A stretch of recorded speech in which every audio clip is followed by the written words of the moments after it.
एक रोटी और दे दो, बहुत भूख लगी है। अरे मनूस, तेरा बाप मरने से पहले यहाँ कोई खजाना छोड़कर नहीं गया है जो मैं तुम दोनों पोती दादी का पेट भरती रहूं। अब रोटी नहीं मिलेगी, चल भाग यहाँ से। टुनटुनी को रोता देखकर उसकी बूढ़ी दादी टूनी उससे कहती है, अरे सुंदरी बहू, ये तुम किस तरह से बच्ची को डांट रही हो? रोटी ही तो मांग रही है, दे दो एक रोटी। दादी, चाची ने मुझे रात में भी खाना नहीं दिया था और सुबह में बस एक ही रोटी दी है और मैं कौन मांग रही हूँ तो मुझे डांट कर भगा दिया। सुंदरी बहू, ये क्या तरीका है बच्चों से बात करने का? ये घर जितना तेरा है उतना ही टुनटुनी का भी है। क्या हुआ, इसके माँ बाप मर गए तो मैं अभी जिंदा हूँ। आप तो चुप ही रहो माँ जी। एक तो मेरा पति आपका बोझ और आपके इलाज का खर्चा उठा रहा है, ऊपर से मैं नालायक बच्चे का भी खर्चा उठाए। ये हमसे नहीं होने वाला। चाची, आप दादी से इस तरह से बात मत करो। मैं आप पर और बोझ नहीं बनूंगी। मैं यहाँ से जा रही हूँ। टुनटुनी, मैं भी तेरे साथ चलूंगी। मैं बेशक भीख मांग कर खा लूंगी, लेकिन इस बदतमीज बहू के साथ एक पल भी नहीं रहूंगी। मुझे अपने साथ ले चल बेटा। हाँ हाँ, जाओ जाओ। ये मत सोचना कि मैं तुम लोगों का इमोशनल ड्रामा देखकर रोक लूंगी। और हाँ, दोबारा फिर इस घर में कदम रखने की गलती मत करना। अब निकलो यहाँ से। उसके बाद वो दोनों दादी पोती वहाँ से चली जाती हैं, लेकिन उनके पास अब रहने का कोई ठिकाना नहीं होता है। वो लोग दूसरे गांव में जाकर एक खुले जमीन पर घास फूस इकट्ठा करके अपना छोटा सा घोंसला बनाती है और उसके अंदर रहने लगती है।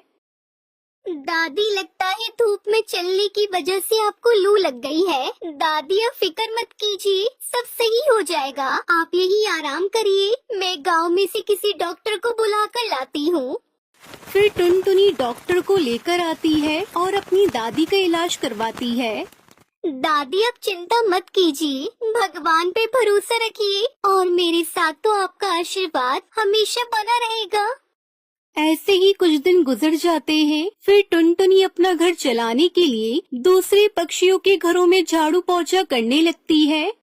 इस बार तो मालकिन ने भी पगार देने में काफी देर कर दी। आज महीने की 5 तारीख हो गई है और अभी तक पैसे नहीं दिए। अब तो घर का राशन भी खत्म होने वाला है। अरे, इतने से दाल चावल में तो सिर्फ आज का ही खाना बन पाएगा। टुनटुनी खाना बनाकर अपनी दादी को खाना दे देती है। अरे टुनटुनी, आज तू मेरे साथ खाना क्यों नहीं खा रही? दादी, मुझे अभी भूख नहीं है, आप खा लीजिए, मैं बाद में खा लूंगी। फिर थोड़ी देर बाद टुनटुनी अपनी थाली में खाना निकालकर खाने के लिए बैठती है। अब तो भूख बर्दाश्त ही नहीं हो रही है, अब जल्दी से खाना खा लेती हूँ। टुनटुनी जैसे ही खाने का पहला निवाला उठाती है, तभी उसे बाहर से एक आवाज आती है। अरे कोई है? कोई इस भूखे बाबा को खाना खिला दो। मैंने 2 दिनों से कुछ नहीं खाया है। अरे, अच्छा हुआ जो मैंने अभी इस खाने को छूटा नहीं किया। आइए आइए बाबा, अंदर आइए। और फिर टुनटुनी उन्हें बिठाकर बड़े ही प्यार से अपना सारा खाना उन्हें खिला देती है। खाना खाने के बाद वो बूढ़ा बाबा खुश होते हुए कहता है, ऊपर वाला तुम्हारा भला करे बेटी। इस भूखे बुढ़े को खाना खिलाकर तुमने बहुत पुण्य का काम किया है। मेरे पास तो तुम्हें देने के लिए कुछ नहीं है, लेकिन ये कुछ अनानास के बीज हैं। इन्हें तुम अपने आंगन में लगा देना। इसका अनानास तुम्हारे जीवन के सभी कष्टों को दूर कर देगा। उसके बाद टुनटुनी उस बीज को लेकर अपने आंगन में बो देती है। काश उस बूढ़े बाबा ने जैसा कहा वैसा ही हो। इस बीज से उगने वाले फल से हमारे जीवन के सभी कष्ट दूर हो जाएं। इतना कहकर टुनटुनी अपने घर के अंदर चली जाती है। अगली सुबह जब टुनटुनी सोकर उठती है तो वो देखती है कि उसके आंगन में बहुत बड़ा अनानास का पेड़ उगाया है, जिस पर बहुत सारे अनानास लगे थे। हे भगवान, ये कैसा चमत्कार है। कल ही रात तो मैंने ये बीज बोया था और आज ये इतना विशाल हो गया। हो ना हो ये जरूर कोई जादुई अनानास का पेड़ है। तुमने बिल्कुल सही पहचाना टुनटुनी। मैं जादुई अनानास का पेड़ हूँ। तुम्हारे अच्छे व्यवहार की वजह से उस बूढ़े बाबा ने तुम्हें ये जादुई बीज दिया था और मैं यहाँ तुम्हारे जीवन की सभी परेशानियों को दूर करने आया हूँ। तुम्हारी जो भी परेशानी है तुम मुझे बताओ, मैं अपने जादू से तुम्हारी सारी परेशानियों को दूर कर दूंगा। अगर ऐसी बात है तो क्या तुम मेरे परिवार वालों के लिए राशन ला सकते हो? क्योंकि मेरी मालकिन ने मुझे समय से पगार नहीं दी और मेरे घर में अभी बनाने के लिए बिल्कुल भी राशन नहीं है। अगर आप चाहें तो मुझे थोड़ा राशन दे दे तो मेरी बहुत मदद हो जाएगी। ये बात सुनकर जादुई अनानास राशन का ढेर लगा देता है। तभी वो जादुई अनानास उससे कहता है, बस इतना ही? क्या तुम मुझसे और कुछ नहीं मांगना चाहोगी? मांगना तो चाहती हूँ, लेकिन ज्यादा कुछ मांगने से कहीं मैं लालची तो नहीं कहलाऊंगी। जो भी कुछ मिल रहा है वो तुम्हारे अच्छे कर्मों का ही फल है। वैसे भी मैं बस आज के लिए ही यहाँ पर हूँ, कल मैं यहाँ से गायब हो जाऊँगा। चलो तुम मुझसे कुछ मत मांगो, मैं तुम्हें खुद ही कुछ देना चाहता हूँ।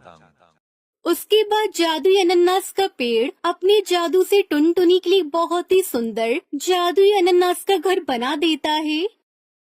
टुनटुनी, ये जादुई अनानास का घर है। इस घर में तुम्हें किसी भी चीज की कोई परेशानी नहीं होगी। और हाँ, आज से तुम्हें दूसरों के घरों में काम करने भी नहीं जाना पड़ेगा, बल्कि इस घर में इतना धन है जिससे कि तुम दूसरों की भी मदद कर पाओगी।